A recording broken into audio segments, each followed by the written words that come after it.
What's up, YouTube? Rest in peace to Angela Stones. I'm hoping that, oh man, freak accident, a car flip over, van, whatever they was in, and she passed away. I'm finding out that she had a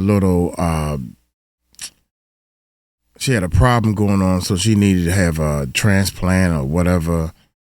I'm sad, man, because this is one of the people, her music and stuff, man, is like what I followed to learn how to do music. My daggone self, man. Funk you right on up, going funk you right on up. But it sure is funny how all these people, man, some of them are not even straight out claiming it, but it's a lot of people claiming that these record labels is straight up ripping them off. And I ain't talking about the contracts they signed that's so lopsided. I ain't talking about the contracts that's so lopsided that they signed. I'm talking about the money that's due to them within the contract that they still ain't getting. That's what I'm talking about. So this came across my desk right here. So I was like, Angie Stone's manager. When I heard the manager, I was like, I got to hear what she got to say. What y'all think? We got to hear what she got to say. So we are at this channel, Charisma Speaks, baby. Shout out to Charisma Speaks. We at her channel. Go check out her channel and all that good stuff. Or his channel. I think it's a her. Anyway, hit that subscribe button. Hit that bell. Let's get into this video. Let's check it out. There we go. Already fast forward a little bit. So everything regarding the body of my aunt is coming from... That would be forensics. You would have to contact forensics. Okay, so I was given the wrong information. I was told to contact Dr. John Jimigan.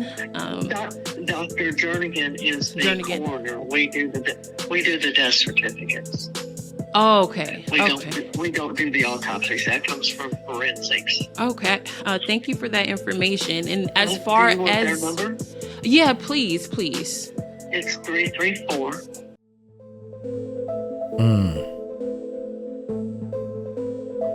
Hey, 334. Correct. Okay. And thank you. I just have another question regarding the death certificate. When would that be available? Because I need to know what happened. As soon as the funeral home assigns it to us, and then we can get the report from forensics, and we'll take it from there. Do you know like a usual turnaround time that occurs? Usually within 5 days. Okay, so hopefully I hear something soon. Okay, thank you so much. We just want to make sure everything's going right. Okay. Okay. Thank you. Bye-bye. All right, y'all. That was Dr. John Jernigan's office in Montgomery County, Alabama. Okay. This information was available publicly in regards to contacting about information with Angela Stone, which we all know as Angie Stone, y'all. So let's go ahead and see what other information we are able to get. And then, because something is not right. It's like every time I call somebody, they transfer me to somebody else, or they're referring me to somebody else. It's like, why are y'all not doing y'all jobs? Why do we have to go through loops to get an answer? Oh, man. Okay, so it's so many inconsistencies I want to go ahead and cover with y'all. All right, it's so many inconsistencies. First and foremost, Angie Stone manager claims that Angie was headed to Baltimore. But was she? Because this directly contradicts other reports from CNN and other reputable news sources and credible news sources that Angie was coming from a ball in Alabama and she was going to Atlanta, is what every other report said, except for one report that I found that is a independent Alabama news affiliated with the major, news stations, WSFA, reported that Angie Stone's manager, she was telling them that Angie was headed to Baltimore. So today we're going to dive deeper into the mystery surrounding Angie Stone's tragic car accident, because new information has surfaced and the timeline is raising even more questions. Now let's start with Angie's last known appearance. Angie had just attended the 2025 Grand Marshals Ball for Marty Gras. This is one of Alabama's biggest events, because if someone was drinking, did they wait until they sobered up, or were they still intoxicated? Why didn't they go to a hotel to rest up for a few more days or whatever? Because it seemed like from the reports that they left directly from the ball. And again, if they were drinking and the driver was drinking, then it makes sense why the Sprinter would have flipped over. Okay, so we're just trying to find information. We don't want to be disrespectful. We don't want to pry, but the mainstream media is not telling us something. They're not telling us a lot. This is the actual flyer from that fatal night that Angie Stone allegedly was in a tragic car accident. Okay, so let me make this a little bit bigger so we can see the details here. Okay, so as you can see, Miss Angie Stone is right there on the cover of this flyer as the main performer, right? As the main performer, the star of the night, the starlet of the night. Grand Marshals Ball 2025, unlimited alcohol. Now, I don't know if Miss Angie drank. If she still was drinking, we know that she had publicly disclosed that she was going through some health issues. So she also stated she took medication. So I don't know if that had anything to do with anything. Did she take medication? Did she drink alcohol? Did she not drink anything? Did someone give her something that made her sleep in that Sprinter? These are very, very important questions that we need answers to. And it seems like the more we ask, the more we don't get. I have spoken to now the police department, the Alabama Forensic Department, and no one has provided any type of information about this case. High profile cases. Let's talk about it, because that's the same thing they said about Tupac and Biggie, and they still don't know who killed them. Is this going to be another one where no details are given to the public? And we need answers. We're demanding answers. This is very suspicious. We definitely want an investigation, and we want it done right. The mainstream media cannot be trusted a lot of the times because they are affiliated with Universal Music Group. Universal Music Group got a chokehold on the entertainment industry, and that's including the media outlets. A lot of these media outlets allegedly are paid under the table to report the same news. That's why you see the same stuff being reported, and you haven't heard about a lot of stories until you go to YouTube to find new content. That's why y'all are here. The mainstream media is not enough. We need the voices of the people, the voices of the public to speak out and demand justice, especially for Black women and men. There has been conflicting crash reports. Originally, the Alabama Law Enforcement Agency, ALEA, reported the crash happened just before 7 a.m. However, they later corrected the time to 4:25 a.m. This raises major questions. Fuck, man. Why was the initial time wrong by nearly 3 hours? Who provided the 7 a.m. report, and was this an intentional misdirection? What happened between 4:25 a.m. and 7 a.m.? That is crazy. The 6-hour gap. Here's another concerning detail. ALEA troopers didn't clear the scene until around 11 a.m., according to news reports. That's nearly 7 hours after the crash. Like, come on now. it takes that long. It takes 6 hours to clean up a crime scene. It takes that long. In some instances, and sometimes it does. But in this case, Well, with the conflicting time. Come on, miss. What are you? What? 6 hours to clean up a crime scene. It takes that long. In some instances, it does. And this is one of those instances. In this case, with the conflicting time about when the accident allegedly occurred, they said 7 a.m. at first, and then changed it to 4:25, and now they're saying that it took until around 11 a.m. to get everything settled. So from 4:25 a.m. to 11 a.m., it took that long. Usually it's not that much traffic at 4 a.m, which is probably why they decided to leave the ball to get a head start on the traffic. I don't know how bad Alabama traffic is. February 28th going into March 1st, I believe, because some reports say late February 28th and some reports says March 1st. So there's another issue. So from all the information that I collected and marinated on, right? It seems as though she went to the ball. She had a ball with her team, and some people who maybe was affiliated or associated with UMG had to be there. Okay. In my opinion, who else was there? Okay. So let's get back to the crime scene though. Again, ALEA troopers didn't clear the scene until around 11 a.m. That's nearly 7 hours after the crash, allegedly. This leads to even more questions, such as why did it take so long to clear the scene?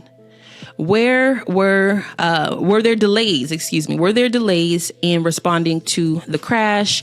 What exactly was happening during those missing hours? So that's exactly what we need to know. Now, there's confusion over Angie's destination. As I mentioned earlier, her manager, Deborah Champagne, reportedly is her manager, according to WSFA. Champagne said that Angie was going to Baltimore, not Atlanta. She said she was going to Baltimore for a CIAA basketball tournament that was happening. I guess that was happening around that time, allegedly. Well, what's the problem with that? The problem with that is Angie crashed on Interstate 65, which is not a direct route to Baltimore.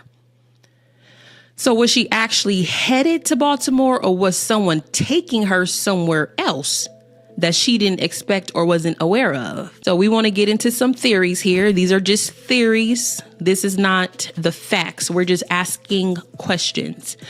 We want to know what really happened. What really happened? Because given all these inconsistencies, we have to ask, did something happen at the Marty Gras ball, right? Did something happen at that ball before she left? Did something happen at the Marty Gras event that changed Angie's plans? Was there an undocumented stop or a detour before the crash? Could there have been foul play, a setup, or something more? So this case is filled with contradictions, missing details, and suspicious gaps in the time period. And as more information comes out, we need to keep asking the right questions. So I want to know, what do you think happened between 4:25 a.m. and 7 a.m.? Do you believe that Angie was actually going to Baltimore, or was she going to Atlanta? Drop a comment and let me know your thoughts. And we're going to continue to investigate this. I have way more details and way more information for y'all. All right. So we're going to continue to dig deeper in this. So go ahead and. Man, that's enough. I can't take no more. I'm sorry. I can't take no more. Hey, we're going to edit this and put it up anyway, man. But y'all let me know in the comments, did y'all help Uncle Mike out? Did y'all get something out of this? I'm learning. This will be my last one, man. I have went through like 10 videos just to let y'all know, man. sometimes I do a whole video and listen to it and delete it and don't even upload it because it's not no good information, man. It ain't solid. It ain't rock solid. And girlfriend talking about, I mean, I know this. I'm not trying to disrespect nobody, man. If anything, if you want some help, please ask for some help. But you can't say it take. She don't know nothing about. I used to be a tow truck driver, and I just told people to own their personal cars, right? So I never been on an accident scene and had to pick up a car. So I could be wrong my damn self. You feel me?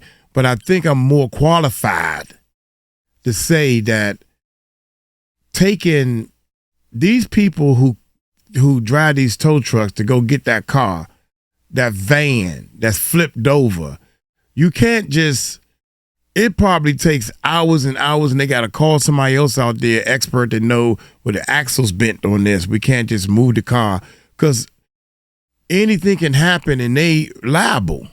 You know, not saying it's going to hurt somebody else because everybody out the car. You got to give it time. They probably dusting for fingerprints. We don't know. They got to go get somebody died in this car crash. You don't know how long it take for them to do whatever the heck the police got to do before they and it took 9 or 8 hours.